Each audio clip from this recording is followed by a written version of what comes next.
ধুর ধুর ধুর, কদিন ধরে যা বৃষ্টি শুরু হয়েছে, হ্যাঁ, জীবন একেবারে জের বার করে দিল। কি গোপাল, বাজার থেকে ফিরছো? হাতে বাজারের থলি নিয়ে আর কোথা থেকে ফিরবো বলুন তো? তা কি কিনলে বাজার থেকে? বোঝো এবার, এরপর হাজার প্রশ্ন করবে। হ্যাঁ, ওই কিছুটা শাক পাতা আর কটা কই মাছ। ভালো ভালো, তা কই মাছ দিয়ে তেল কই হবে নিশ্চয়ই। তেল কই হবে নাকি কই তেল হবে সেটা একমাত্র আমার অন্দরমহলের সাম্রাজ্ঞী বলতে পারবেন। তা এই বর্ষার মধ্যে আপনার ছাতা কই? নদীতে স্নান সেরে ফিরছি যে, তাই ভিজলেও তেমন ক্ষতি হবে না।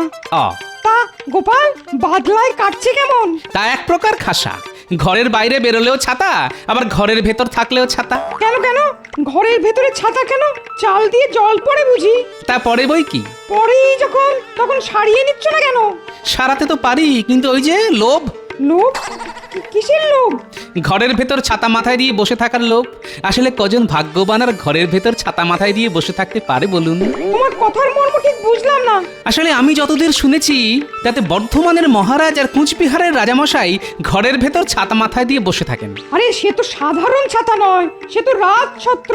আর ঘর নয়, ঘর নয়, বসে থাকেন রাজসভায়। জানি তো, কিন্তু আমি তো ছোটখাটো মানুষ, তাই ভাঙা ঘরই আমার রাজসভা, আর ছেঁড়া ছাতাই আমার কাছে রাজছত্র। তোমার সঙ্গে কথায় পারে কার সাধ্যি, আর রঙ্গরসিকতাতেও তো তুমি সকলের চাইতে এগিয়ে। চলি চলি হে। আসুন, তবে সাবধানে যাবেন, কদিনের বৃষ্টিতে রাস্তায় যা কাদা।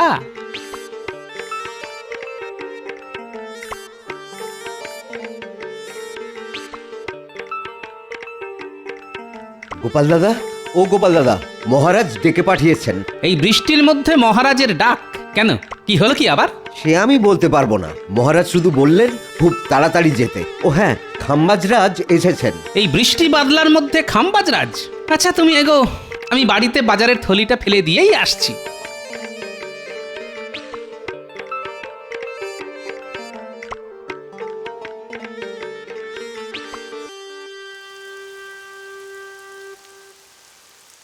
গিন্নি, আরে গিন্নি, কোথায় গেলে গো?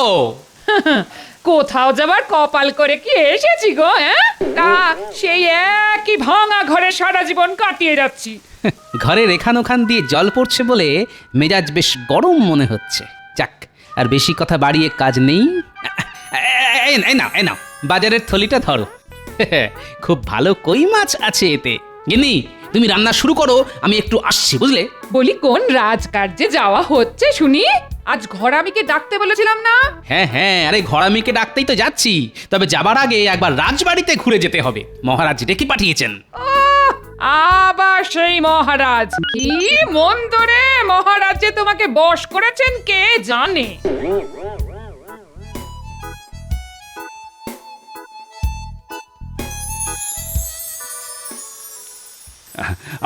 আপনার পিতৃবিয়োগের খবর পেয়ে না খুবই মর্মাহত হয়েছি আমি। তবে কি আর করবেন বলুন, কেউ তো চিরকাল আর বাঁচে না। আসলে অনেক বয়স হয়ে গেলেও আমার বাবা বেশ শক্ত সমর্থই ছিলেন। হঠাৎ কি যে হলো, দুদিনের জ্বরেই সব শেষ। মহারাজ, আমাদের আর বেশি দেরি করা ঠিক হবে না। বৃষ্টিটা বাড়ছে, তাই যা বলতে এসেছেন সেটা বলে দিন। ও হ্যাঁ, বলছি। এসো এসো গোপাল। গোপালও এসে গেছে, ভালো। হ্যাঁ, আপনি আসাতে আমি ওকে খবর পাঠিয়েছিলাম। আসলে মহারাজ কৃষ্ণচন্দ্র, কদিন বাদেই তো বাবার শ্রাদ্ধের অনুষ্ঠান, তাই আমি তোমার দ্বারস্থ হয়েছি। ওই দিন আমার বাড়ি এসে আমাকে পিতৃদায় থেকে মুক্ত করতে হবে তোমায়। হ্যাঁ, যাবো বই কি, নিশ্চয়ই যাব। তবে যা লাগাতার বর্ষা চলছে। ওসব কোনো কথা শুনবো না আমি, তোমাকে আসতেই হবে। গোপাল, তোমারও নিমন্ত্রণ রইল, আসতে হবে কিন্তু। আসলে নিন্দুকেরা আড়ালে আবডালে বলে আমি নাকি মহারাজের ছায়া, তা মূর্তি গেলে ছায়া তো যাবেই। বেড়ে বলেছ তো গোপাল। তাহলে ওই কথাই রইল, আগামী বুধবার শ্রাদ্ধ, ওই দিন তোমরা আসছো, কেমন? এ কি মন্ত্রী, তুমি এমন ঠিক ঠিক করে হাসছো কেন? বারে হাসবো না? এতদিন রাজা কৃষ্ণচন্দ্রের পাগড়ি ঢাকা মাথায় আমরা দেখে এসেছি, কিন্তু আজ পাগড়ি খোলা। আর দেখুন দেখুন মহারাজ, কৃষ্ণচন্দ্রের মাথায় পাকা চুল। হ্যাঁ, কই দেখি দেখি। তাই তো, কৃষ্ণচন্দ্র, এই বয়সে তোমার মাথায় পাকা চুল কেন? ইয়ে মানে আসলে রাজ্য চালানোর চিন্তা তো, মনে হয় ওই চিন্তাতেই চিন্তা? দেখো, রাজ্য আমিও চালাই, আর তোমার থেকে আমার বয়সও বেশি। কই, আমার মাথায় একটা চুলও তো এখনো পাকেনি। তা মহারাজ কৃষ্ণচন্দ্রের এইটুকু একটা রাজ্য চালাতে যদি চুলই পাকিয়ে ফেলতে হয়, তাহলে এক কাজ করুন না কেন, আপনার রাজ্য ভার আমাদের মহারাজের হাতে সঁপে দিয়ে আপনি বিশ্রাম নিন। না হলে যে দুদিনেই সব চুল সাদা হয়ে যাবে। হ্যাঁ, বেড়ে বলেছো মন্ত্রী। হ্যাঁ, এই জন্যই বলে স্বভাব যায় না মূলে। হ্যাঁ, বাবার শ্রাদ্ধে নেমন্তন্ন করতে এসেও মহারাজকে খোঁচা মারতে ছাড়ছে না। কৃষ্ণচন্দ্র, আমি তাহলে উঠছি। কি আর করবে বলো, গুরুজনের শ্রাদ্ধে তো আর পাগড়ি পরে যাওয়া যায় না, তাই পাকা চুল নিয়ে যেও। হ্যাঁ, আসছি আসছি তাহলে। তোমাকে আর আসতে হবে না, বাকি পথ আমরা চলে যেতে পারবো। তুমি বরং তোমার মাথার পাকা চুলটা একটু সামলাও। হ্যাঁ,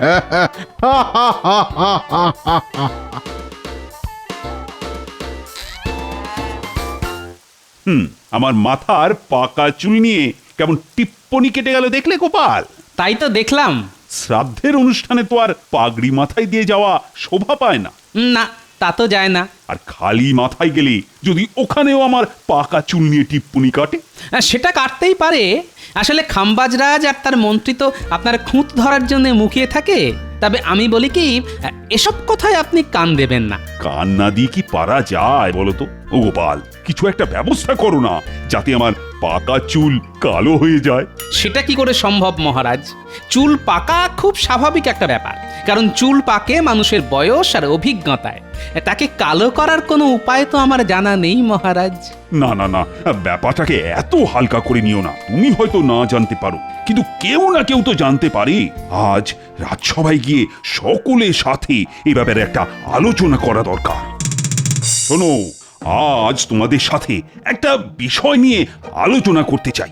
আচ্ছা, পাকা চুলকে কালো করা যায় কিভাবে? পাকা চুলকে কালো? এ তো আচ্ছা ঝামেলা ভালো।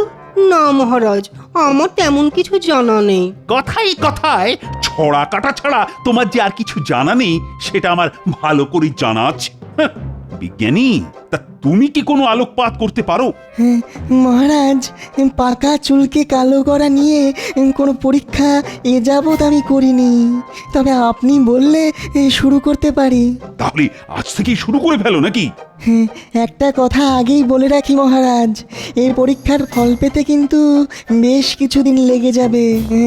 সর্বনাশ, বেশ কিছুদিন? কিন্তু আমার যে খুব তাড়াতাড়ি চাই, মানে আগামী সোমমঙ্গলবারের মধ্যেই। ক্ষমা করবেন মহারাজ, এত তাড়াতাড়ি এসব পরীক্ষার ফল পাওয়া যায় না। হয়তো তাড়াতাড়ি করে কিছু একটা বানিয়ে দিলাম, কিন্তু তাতে করে যদি উল্টো ফল হয়, যদি মাথার সামান্য কটা পাকা চুল কালো না হয়ে মাথার সব চুল সাদা হয়ে যায় বা উঠে যায়, তাহলে? মহারাজ যে কেন পাকা চুল নিয়ে এত মাতামাতি করছেন কে জানে। আচ্ছা, আর কি কেউ জানো? ও মন্ত্রী, এই সুযোগে যদি কিছু একটা করে মহারাজের কাছ থেকে কিছু হাতিয়ে নেওয়া যায়। মহারাজ, এতক্ষণ ধরে আমি শুধু শুনে যাচ্ছিলাম আর মনে করার চেষ্টা করছিলাম। মনে করার চেষ্টা করছিল নাকি নতুন কোনো ভড়ং? কি মনে করার চেষ্টা করছিলে মন্ত্রী? এক কেশ বিশারদের নাম, কি যেন নামটা, হ্যাঁ, মনে পড়েছে, গৌরহরি। গৌরহরি? হ্যাঁ মহারাজ, গৌরহরি বলে একজন কেশ বিশারদ আছে। সে হয়তো পাকা চুল কালো করার গোপন কৌশল জানে। তাহলে আর দেরি করছো কেন? যাও যাও, এক্ষুনি তার কাছে যাও। যথাজ্ঞা মহারাজ।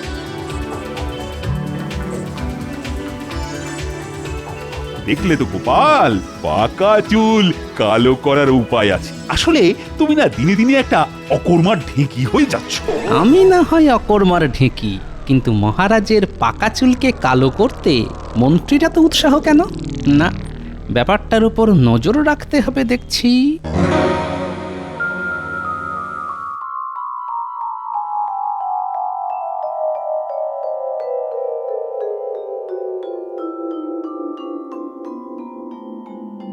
আলকাতরা লাগাচ্ছে না? এই তো পেয়ে গেছি।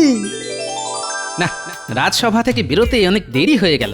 বৃষ্টিটা এখন কমেছে। যাই, একবার পুঁটিদের বাড়ি থেকে ঘুরে আসি। ওদের বাড়ি ঘরামির কাজ হচ্ছে শুনেছি। দেখি যদি ঘরামিকে ধরে কয়ে আমার ঘরের চালাটা একটু সারিয়ে নেওয়া যায়, না হলে গিন্নি আর আস্ত রাখবে না। পুটির বাবা, ও পুটির বাবা, বলো গোপাল দাদা। তা তোমাদের বাড়ি ঘরামির কাজ আর কতদিন চলবে? বড়জোর আর 2-1 দিন। চালের কাজ হয়ে গেছে, এখন শুধু আলকাতরা লাগানোর কাজ বাকি। আচ্ছা, ঘরের নিচের দিকের অংশে আলকাতরা লাগাচ্ছ কেন? আসলে মাটির বাড়ি তো, জলের ঝাপটায় ঘরের তলার দিক ভিজে গিয়ে মাটি আলগা হয়ে যায়। হ্যাঁ, বুঝতে পেরেছি। আলকাতরা লাগালে ওই জলের ছাট মাটি আলগা করে দিতে পারবে না, তাই তো? ভালো ভালো, খুব ভালো। আমি এরকমটা করিয়ে নেবো, বুঝলে? ও ভাই, এই বাড়ির কাজ মিটলে আমার সাথে দেখা করো তো, আমার বাড়িতেও একটু কাজ আছে। ঠিক আছে গোপাল বাবু। আমার ঘরের কাজ মিটে গেলে আমি ওকে তোমার কাছে নিয়ে যাব। হ্যাঁ, খুব ভালো। আমি তাহলে চলি হে। তাহলে বুঝতে পারলি তোকে কি করতে হবে? খুব বুঝতে পেরেছি, তবে কি তবে? খুব বেশি না হলেও এ বিষয়ে আমার 3টে মাত্র প্রশ্ন আছে। প্রথম প্রশ্ন, কাজটা কি আমি একলাই করব, না ঘটা আমার সঙ্গে থাকবে? না, কোনো ঘট বা ঘটার সঙ্গে থাকবে না। ওই যে কথায় আছে না, অতি সন্ন্যাসীতে গাজন নষ্ট। তাই কাজটা তোকে একলাই করতে হবে। আমি অবশ্য তোর সঙ্গে থাকবো। ভালো ভালো। আমার দ্বিতীয় প্রশ্ন এবার করি। বলছি যে আলকাতরা কোথা থেকে পাবো? পুঁটিদের বাড়ি আলকাতরার কাজ হচ্ছে, ওখান থেকে চুরি করে নেব। খুব ভালো, খুব ভালো। চুরি করার ব্যাপারে আপনি তো আমাদের গুরুদেব। কিছু বললি? না না না, কিছু না। এবার আমার শেষ প্রশ্ন, এই কাজটায় আমি কত পাবো? সে নিয়ে তোকে ভাবতে হবে না, ভালো মতো দিয়ে তোকে পুষিয়ে দেব। যা, এখন বাড়ি যা, কাল সকালে আসিস। খুব ভালো, খুব ভালো।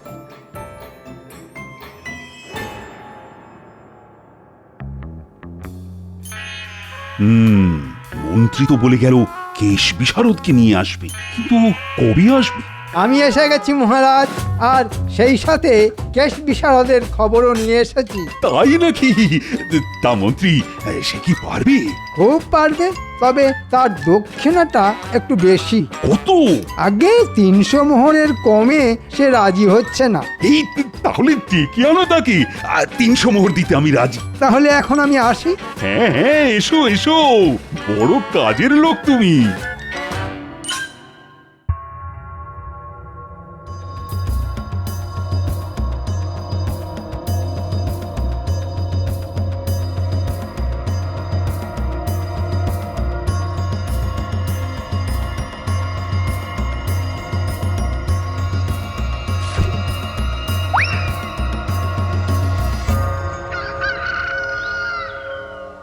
আরে কি হলো কি গিন্নি? আরে মুড়ি টুড়ি কিছু দাও, খেয়ে দে থলি হাতে করে একবার বাজারটা ঘুরে আসি। দিচ্ছি দিচ্ছি, আর একটু সবুর করো। কি ব্যাপার পুঁটির বাবা, তুমি এলে, ঘরামি কই? আমার সর্বনাশ হয়ে গেছে গোপাল দাদা, আমার সর্বনাশ হয়ে গেছে। কেন, কি হয়েছে? কাল রাতে আমার বাড়ি থেকে কেউ আলকাতরা হাঁড়ি চুরি করে নিয়ে গেছে। হ্যাঁ, আলকাতরার হাঁড়ি চুরি করে নিয়ে গেছে মানে? আলকাতরার রং কালো, আবার কাঁচা চুলের রঙও কালো, তাহলে কি? চলো তো দেখি। গিন্নি, আমি একবার পুটিদের বাড়ি থেকে আসছি।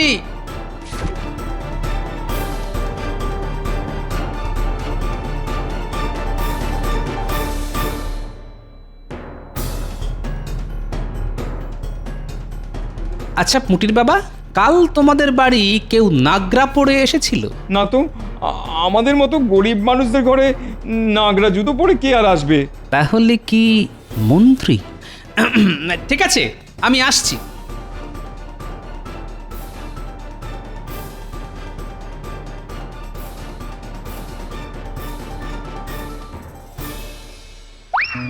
কি মজা! 300 মোহর রোজগার হবে। সেই আনন্দে যাই বাজার থেকে দেখে শুনে জোড়া ইলিশ কিনে আনি। মন্ত্রীমশাই জোড়া ইলিশ কিনতে গেল। এই ফাঁকে যা করার করে ফেলতে হবে। মন্ত্রী গিন্নি এখন হয়তো পুজোর ঘরে, এদিক ওদিক ভালো করে দেখতে হবে। যা অনুমান করেছিলাম ঠিক তাই। এবার দেখো মন্ত্রী মশাই আমার খেলা।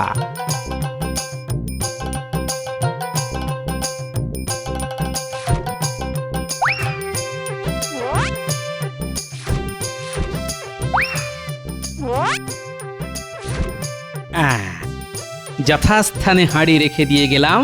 নে, এবার যত পারিস মহারাজের মাথায় মাখা।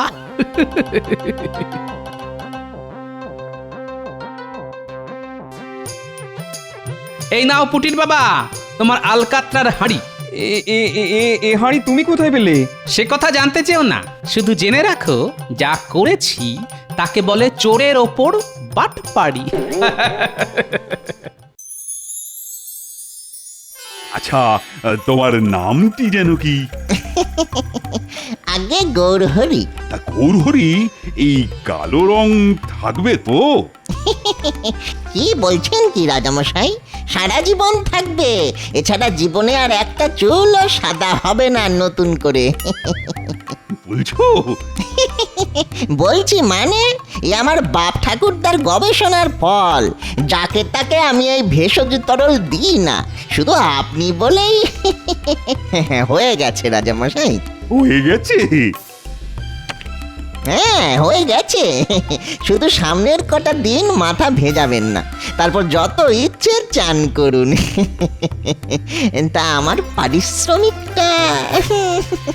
বটা বেটা দেখছি খুব চালাক হয়ে গেছে, নিজে থেকে তাই মোহর চাইছে। দাঁড়া, দেখাচ্ছি তোকে। আরে মোহরের জন্যে কোনো চিন্তা করো না গৌরহরি, মহারাজের কাছ থেকে নিয়ে আমি তোমার বাড়ি দিয়ে আসবো। এখন তুমি চলো। মহারাজ, এখন আপনি বিশ্রাম করুন, আমি পরে এসে মোহর নিয়ে যাব।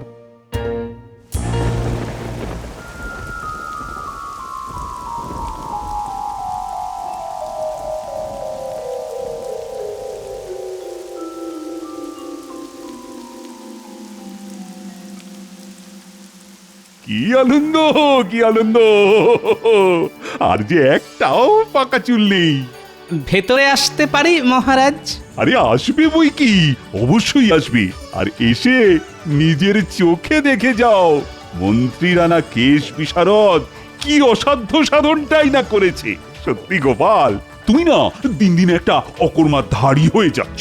তা হয়তো হচ্ছি, তবে কাল খাম্বাজ রাজার বাড়ি যাবেন তো? আরে সে তো যাবই, আর তাকে গিয়ে এই কালো চুলও দেখিয়ে আসবো।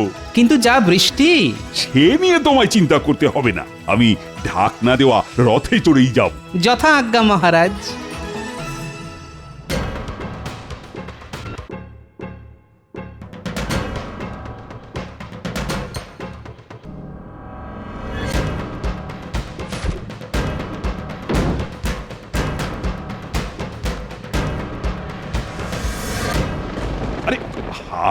আরে কি হলো সারথি, আমার রথ কোথায়? যাও যাও যাও, তাড়াতাড়ি নিয়ে এসো। আগে মহারাজ, রথের চাকা বিগড়ে গেছে, চালাতে গেলেই কেমন টলমল করছে। সর্বনাশ! এই তাহলে যাবো কি করে গো? ঘোড়ায় করে চলুন না মহারাজ। ঘোড়া? ঠিক আছে, তাহলে তাই চলো। বৃষ্টিতে ভিজলেও আমার কোনো অসুবিধে নেই, কিন্তু গোপাল, তোমার কোনো অসুবিধে হবে না তো? আগে না মহারাজ।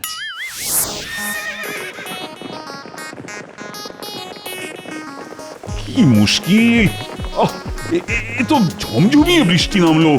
সামনের ওই গাছের তলায় গিয়ে দাঁড়াবেন, চলুন। বৃষ্টি কমলে আবার না হয় ঘোড়া ছোটাবো। এ কি মহারাজ, আপনার পোশাকে এত কালো রং এলো কোথা থেকে? এ বাবা, আইস, এ তো দেখছি মাথা থেকে গড়াচ্ছে।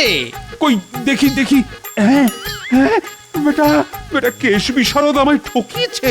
এটা বলেছিল রং নাকি সারা জীবন থাকবে। সে হয়তো ঠিকই বলেছিল, কারণ সে তো মাখাতে এসেছিল আলকাতরা, যা একবার শুকিয়ে গেলে সারা জীবনে ওঠা মুশকিল। তবে তাতে করে আপনার চুলের যে 12টা বেজে যেত, তাই আমি আলকাতরার হাঁড়ি পাল্টে ভূষকালি রেখে দিয়েছিলাম মহারাজ। হ্যাঁ, মন্ত্রীর কেশ বিশারদ আমার মাথায় আলকাতরা মাখাতে চেয়েছিল। দাঁড়াও দাঁড়াও, মন্ত্রীকে ডেকে ওকে এমন শাস্তি দেব যে। মন্ত্রী? আরে ওটাই তো আসল নাটের গুরু। আর যতদূর মনে হয় কেশ বিশারদটি হচ্ছে গিয়ে ছদ্মবেশী বটা। ওদের আমি বুঝে নেব, কিন্তু কিন্তু সব ভূষকালি উঠে গিয়ে পাকা চুল বেরিয়ে পড়লে খাম্বাজরাজের কাছে আমি মুখ দেখাবো কি করে বলো তো? ও তো আবার আমার পাকা চুল নিয়ে টিপ্পনি কাটবে। ও টিপ্পনি কাটলে আপনিও পাল্টা টিপ্পনি কেটে বলবেন চুল পাকে মানুষের বয়স আর অভিজ্ঞতায়, আর বেশি বয়সেও যাদের চুল পাকে না তারা হলো সব বুড়ো খোকা। আর বুড়ো খোকাদের হাতে রাজ্যভার থাকলে রাজ্যের কোনো দিনই মঙ্গল হয় না মহারাজ। বেড়ে বলেছে তো গোপালে। চলো চলো চলো, প্রাসাদে গিয়ে চান করে অন্য পোশাক পরে খাম্বাজ রাজার বাড়ি যাই, আর তার সাথে সঙ্গে করে নিয়ে যাব মন্ত্রী আর বটা। ওরে বাবা রে বাবা, আর যে ছুটতে পারি না। ওরে বাবা, এদিন মহারাজ, জীবনে আর আর কখনো এমনটি হবে না। ওরে বাবা রে! একেই বলে যেমন কর্ম তেমন ফল।